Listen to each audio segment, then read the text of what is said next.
So Lamarcus Aldridge, former power forward or center, parted ways with the San Antonio Spurs. He's a 7-time All-Star, 6 seasons with the team. Parted ways, and there's people who are mulling the potential reunion with Dame and CJ in Portland. A lot of people say that's the likely move. That's who he's going to try to go ring chase with. But that's going to be to be determined. Ben, what do you think about Lamarcus Aldridge, though, being a free agent and getting to choose his destination? So he's not a free agent yet. They haven't bought him out yet. Well, okay, he's going to be. Nobody's trading for that contract. Nobody's taking that contract on, especially with Aldridge. What's the average? Like 14 points, 5 rebounds. Like he's not. I will have you know, my right Cavs definitely have the cap room to make that deal happen. It just depends on how many number one picks we get in return.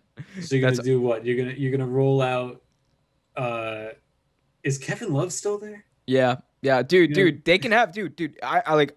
Look, my thing is, I'm a Cavs fan, and I am a suffering fan right now. I've been a suffering fan for all but 4 years of my life.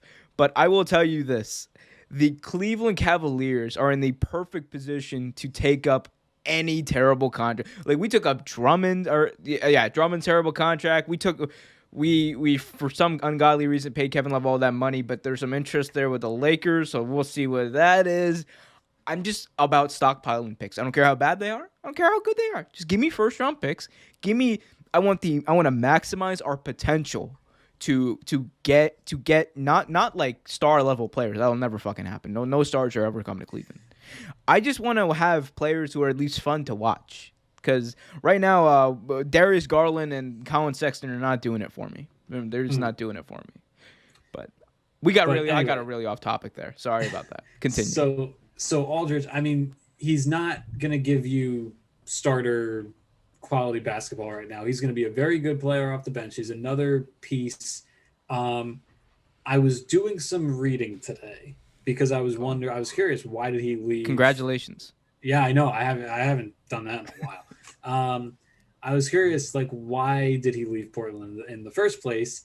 And basically it was because he was upset that he kept getting outshined. First was Brandon Roy. Then as soon as Brandon Roy's gone, they bring in Damian Lillard, and Lillard's the face of the franchise. And Lamarcus Aldridge, who was the most stable guy that they'd had there, never got his day as the face of the franchise. So instead, he went to San Antonio with a very young Kawhi Leonard, and he was supposed to be the heir apparent to Tim Duncan. Never really worked out. But I mean, in his head, I could see how it could have, right? Like he could have been like, all right, Tim Duncan leaves. You're the next guy, just like David Robinson left and Tim Duncan came in, and now he's a star. But, I think he's going to go back to Portland because he's basically stayed in touch with the entire team there. And he said, I want to finish my career in Portland. He doesn't seem like super healthy or that he's got a ton of like run left in him. So if this is near the end of it, why not put Lamarcus Aldridge with Damian Lillard and CJ and Gary Trent, who I think is a fantastic player that we don't talk about enough. Yep. Melo, another Hall of Famer. I mean, we're going to look back at this Blazers team, the 2021 Blazers, be like they had like 4 Hall of Famers on that team with CJ and Dame and Aldridge and Melo at the same time, which is that's going to be hilarious because like 2 of those guys were not in the prime of their careers when they were Hall of Famers. So yeah. I mean, yeah, I think this is the only move. If the Trailblazers were going to make a move, this is the only move they can make. And it's the only move they're even slightly incentivized to make because, look, the downside is he doesn't work out. You're paying him the veteran minimum. It really doesn't have an impact on your team. The upside is he comes in, produces, possibly gets a lot of offensive rebounds in the playoffs. Maybe he can come in, produce off the bench, get some inside scoring. And he probably won't hurt with some merch sales. You might sell a few Lamarcus Aldridge jerseys.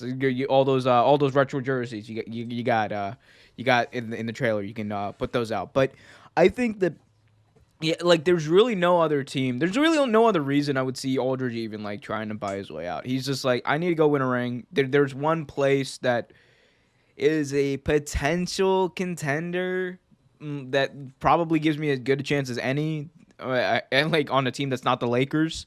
So I think, look, it's a deal that works for both sides in a way, and I think it's worth pursuing if you're the Trailblazers, because like I said, what else are you gonna do?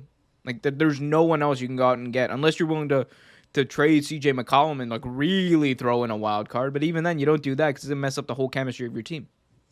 Yeah, no, I mean, I think it makes sense for Portland. I mean, they're trying to make a run. He's a good guy to bring in, and it never hurts to have size in the playoffs, especially when guys are gonna be banging around down there. So it's if you know you're gonna have to play the Lakers at some point, or if you think you're gonna have to play the Lakers at some point, you got Morris to deal with. You have Anthony Davis to deal with. I mean, there's size out in the Western Conference, and Portland doesn't really have a guy out there that can go down there and clean the glass a little bit. Zach Collins isn't going to do that. Yeah. Right. I mean, they need a guy like that. So I mean, he fits. He'll work. They'll be fine. Let me tell you, the New York Knicks were built to beat the Los Angeles Lakers. Like that's it. You want size, bro. That's like that whole team is just power forwards all the way through. But we will talk about the Knicks at some point because I'm just surrounded by Knicks and Giants fans on this podcast, apparently. Thanks for watching this video from Real Take Sports Talk. Remember to like, share, subscribe, hit that notification bell so you get notified whenever a new video is released. Also, remember to check out our live show every single Thursday at 8 p.m. right here on the YouTube channel. And remember, keep it real.